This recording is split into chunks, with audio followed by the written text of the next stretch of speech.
At 8:15 a.m., I found a crew of contractors pouring a concrete sidewalk right through my prize-winning hydrangeas. By 4 p.m., the HOA president was screaming at a locked gate and a private property sign that cost more than her car.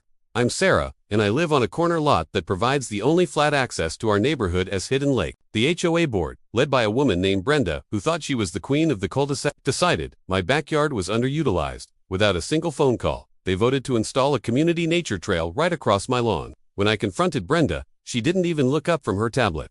It's an implied easement. Sarah, the neighborhood needs lake access, and your yard is the most logical path. It's for the greater good. I checked my deed. There was no easement. Not for nature, not for neighbors, and definitely not for Brenda. I didn't stop the contractors.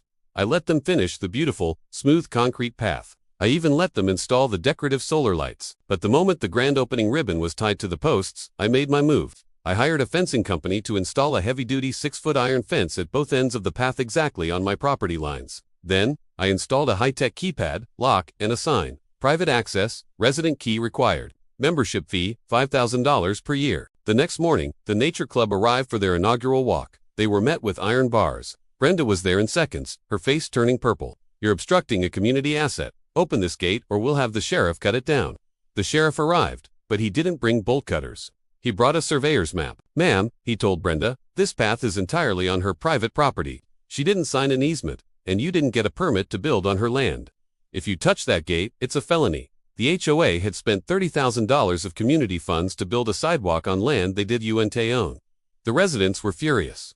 They realized Brenda had gambled their dues on a lie. I didn't give them the key. I told the board I'd consider removing the fence only if they paid for a full restoration of my garden and issued a formal apology in the local paper. Brenda was forced to resign that night. The HOA ended up paying me $50,000 in damages, just to avoid a lawsuit for slander of title. Today, the path is gone, my hydrangeas are back, and the only person walking in my backyard is me. Subscribe for more stories.